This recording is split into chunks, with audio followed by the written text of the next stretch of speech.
శ్రీ పరాభవ నామ సంవత్సరంలో ఉగాది నుండి కన్య రాశి వారికి అద్భుతాలు జరగబోతున్నాయి. శ్రీ పరాభవ నామ సంవత్సర ఉగాది నుండి కన్య రాశి వారికి అద్భుతంగా ఉండనుంది.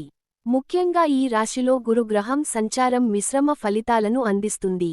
కన్య రాశి వారిపై గురువు, రాహువు, శని, కేతువు ప్రభావంతో ఎలాంటి ఫలితాలు రానున్నాయనే ఆసక్తికరమైన విషయాలను ఇప్పుడు తెలుసుకుందాం. హిందూ పంచాంగం ప్రకారం ఈ ఏడాది మార్చి 19వ తేదీన గురువారం రోజున శ్రీ పరాభవ నామ సంవత్సరం ప్రారంభం కానుంది. వైదిక క్యాలెండర్ ప్రకారం చైత్ర నవరాత్రులు కూడా ఈరోజు నుంచే ప్రారంభమవుతాయి. ఇదిలా ఉండగా జ్యోతిష్యశాస్త్రం ప్రకారం కన్య రాశి వారికి బుధుడు అధిపతిగా ఉంటాడు. ఈ నేపథ్యంలో కొత్త ఏడాది ప్రారంభం నుంచి ఏప్రిల్ 6, 2027 వరకు గురుగ్రహం ప్రభావంతో శుభ ఫలితాలొచ్చే అవకాశం ఉంది. మే 21, 2026 వరకు అన్ని సౌకర్యాలు పొందే అవకాశాలున్నాయి. కొత్త వాహనం కూడా కొనుగోలు చేయొచ్చు. విద్యార్థులు పోటీ పరీక్షల్లో అద్భుతంగా రాణించే అవకాశం ఉంది. వ్యవసాయ రంగంలో ఉండే వ్యక్తులకు గణనీయమైన ప్రయోజనాలు లభించొచ్చు. అంతేకాదు ఈ కాలంలో కొత్త భూమి లేదా కొత్త ఇంటిని కొనుగోలు చేస్తారు. మీ సంతానం గురించి శుభవార్తలు వినిపిస్తాయి. అయితే 31 అక్టోబర్ నుంచి జనవరి 23, 2027 వరకు గురుడి ప్రతికూల ప్రభావంతో ఆరోగ్య పరంగా కొన్ని సమస్యలు ఎదురవుతాయి. శని సప్తమ స్థానంలో ఉండటం కారణంగా కొన్ని ప్రతికూల ఫలితాలొచ్చే అవకాశం ఉంది. రాహువు శుభ స్థానంలో సంచారం కారణంగా సానుకూల ఫలితాలను పొందే అవకాశం ఉంది.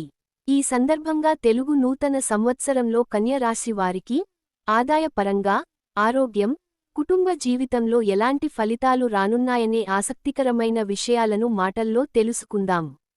ఆదాయం 08, వ్యయం -11. కన్య రాశి వారికి ఉగాది నుంచి ఆర్థిక పరంగా కొంత ప్రతికూలంగా ఉంటుంది.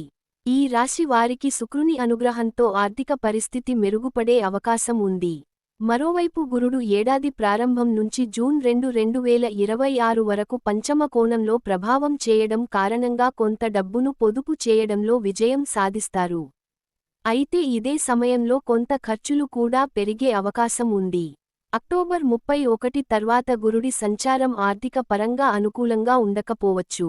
ఈ కాలంలో మీరు అనవసరమైన ఖర్చులను ఎదుర్కోవాల్సి రావొచ్చు. ఈ కాలంలో ఆర్థిక పరమైన సవాళ్లు ఎదురయ్యే అవకాశం ఉంది. కాబట్టి చాలా జాగ్రత్తగా ఉండాలి. రాజపూజ్యం 03, అవమానం 03. తెలుగు నూతన సంవత్సరంలో కన్య రాశి వారికి రాజపూజ్యం 03, అవమానం 03గా ఉంటాయి. ఉగాది నుంచి రెండో అధిపతి శుక్రుడు ఏడాది పొడవునా అనుకూల స్థానంలో ఉంటాడు. మరోవైపు గురుడు ఏడాది ప్రారంభం నుంచి 2 జూన్ వరకు దశమ స్థానంలో సంచారం చేయనున్నాడు. ఈ కాలంలో మీకు శుభ ఫలితాలొచ్చే అవకాశం ఉంది. అయితే అక్టోబర్ 31 తర్వాత గురుడి స్థానం మారడం కారణంగా అంత బలంగా మద్దతు ఉండకపోవచ్చు. మీ కుటుంబ జీవితంలో ఎలాంటి విభేదాలు ఉండవు. మరోవైపు సప్తమ స్థానంలో శని సంచారం కారణంగా మీ ఇంటి వాతావరణంలో కొన్ని సవాళ్లు ఎదురవుతాయి. కాబట్టి చాలా జాగ్రత్తగా ఉండాలి. శని ప్రభావం. కన్య రాశి వారికి శ్రీ పరాభవ నామ సంవత్సరంలో శని దేవుని ప్రభావంతో ప్రతికూల ఫలితాలొచ్చే అవకాశం ఉంది. వ్యక్తిగత జాతకలో గురుగ్రహ బలం లేకపోవడంతో శని ప్రభావం మరింత పెరిగే అవకాశం ఉంది. కాబట్టి చాలా జాగ్రత్తగా ఉండాలి. ముఖ్యంగా మీ వైవాహిక జీవితంలో విభేదాలు రావొచ్చు. మీ జాతకం ప్రభావంతో మీ జీవిత భాగస్వామికి తీవ్ర ఆరోగ్య సమస్యలు ఎదురయ్యే అవకాశం ఉంది. ఈ కాలంలో మీరు చేసే ప్రయాణాలలో ఇతరులపై ఆధారపడాల్సి వస్తుంది. ముఖ్యంగా జాతకంలో శని గ్రహ దోషం ఉన్న వ్యక్తులు తరచుగా శనీశ్వరుడికి తైలాభిషేకం చేయించడం వల్ల ఉపశమనం లభిస్తుంది. ఈ రాశి వారికి కొత్త ఏడాదిలో ఏలినాటి శనిదశ లేదు. రాహువు ప్రభావం. కన్య రాశి వారికి కొత్త ఏడాదిలో రాహువు అనుగ్రహంతో సంతాన పరంగా శుభ ఫలితాలొచ్చే అవకాశం ఉంది. ఈ కాలంలో శత్రువులపై విజయం సాధించొచ్చు. ఆరోగ్య పరంగా మెరుగైన ఫలితాలు ఉన్నప్పటికీ మహిళలకు గర్భ సంబంధ ఆరోగ్య సమస్యలు ఎదురయ్యే అవకాశం ఉంది. ఈ కాలంలో మీరు విదేశీ యానం చేసే అవకాశాలున్నాయి. మీరు విలాసవంతమైన జీవితం కోసం అన్ని ఏర్పాట్లు చేసుకుంటారు. నిర్మాణ రంగంలో ఉండే వ్యక్తులకు ప్రభుత్వానికి సంబంధించిన భారీ కాంట్రాక్టులు లభించే అవకాశాలున్నాయి. కేతువు ప్రభావం.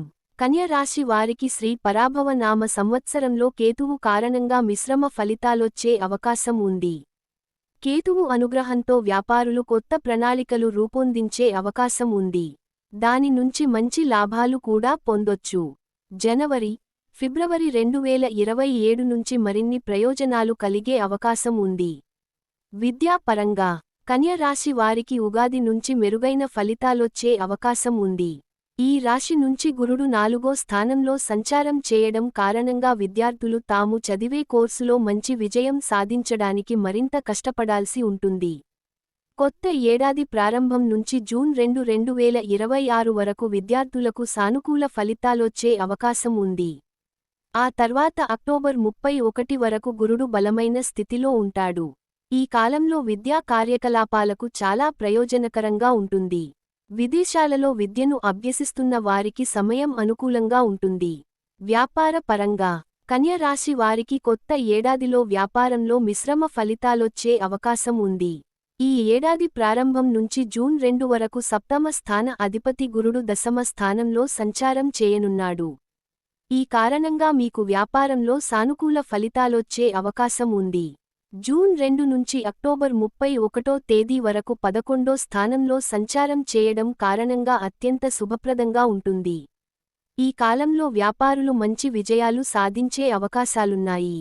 అయితే ఏడాది పొడవునా శని సప్తమ స్థానంలో ఉండటం కారణంగా వ్యాపారులకు అనుకూలంగా పరిగణించబడదు. కాబట్టి చాలా జాగ్రత్తగా ఉండాలి. ఆరోగ్య పరంగా కన్య రాశి వారికి తెలుగు నూతన సంవత్సరంలో ఆరోగ్యపరంగా మిశ్రమ ఫలితాలు రానున్నాయి. ఈ రాశి వారికి లగ్న స్థానంలో అధిపతిగా ఉండే బుధుడు ఏడాది పొడవునా అనుకూల ఫలితాలను అందించనున్నాడు. అయితే బుధుడు తిరోగమనం సమయంలో మాత్రం ఆరోగ్యపరంగా కొన్ని ప్రతికూల ఫలితాలొచ్చే అవకాశాలున్నాయి. గురు సంచారం కూడా మీ ఆరోగ్యానికి అంత అనుకూలంగా ఉండకపోవచ్చు.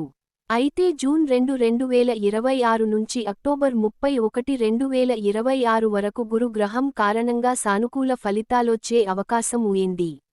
మరోవైపు శని దేవుని ప్రభావంతో కొంత బద్ధకంగా అనిపించొచ్చు. మీకు శరీరంలో అలసటగా అనిపిస్తుంది.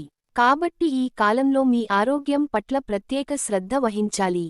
ప్రేమ జీవితంలో కన్య రాశి వారికి కొత్త ఏడాదిలో ప్రేమ జీవితంలో మిశ్రమ ఫలితాలు రానున్నాయి. ఈ రాశి నుంచి పంచమ స్థాన అధిపతి అయిన శని దేవుడు సప్తమ స్థానంలో సంచారం చేయడం కారణంగా శుభప్రదంగా పరిగణించబడదు. అయితే ఈ కాలంలో తమ సంబంధాల గురించి తీవ్రంగా ఆలోచించి, తమ భవిష్యత్తు గురించి ఆలోచించే వారికి శని మద్దతు ఇవ్వగలడు. అయితే శని 3వ స్థానంలోకి మారిన సమయంలో మీరు ఊహించినంత ఫలితాలు రాకపోవచ్చు. కొన్ని విభేదాల కారణంగా మీకు ఇబ్బందులు ఎదురవుతాయి. మరోవైపు 7వ ఇంటి అధిపతి అయిన గురుడు జూన్ 2, అక్టోబర్ 31 వరకు సంచారం చేయడం కారణంగా ప్రతికూల ఫలితాలు రానున్నాయి. అయితే శుక్రుడు ఏడాది పొడవునా అనుకూలంగా ఉండటం కారణంగా మీ ప్రేమ జీవితంలో సానుకూల ఫలితాలొచ్చే అవకాశాలున్నాయి. పాటించాల్సిన పరిహారాలు. యాస్టరిస్క్ కన్య రాశి వారు కొత్త ఏడాదిలో గోమాతను పూజించాలి. యాస్టరిస్క్ క్రమం తప్పకుండా వినాయకుని ఆలయాలను సందర్శించి పూజలు చేయాలి. యాస్టరిస్క్ మీ తోబుట్టువులతో సంబంధాలను మెరుగుపరచుకోవాలి.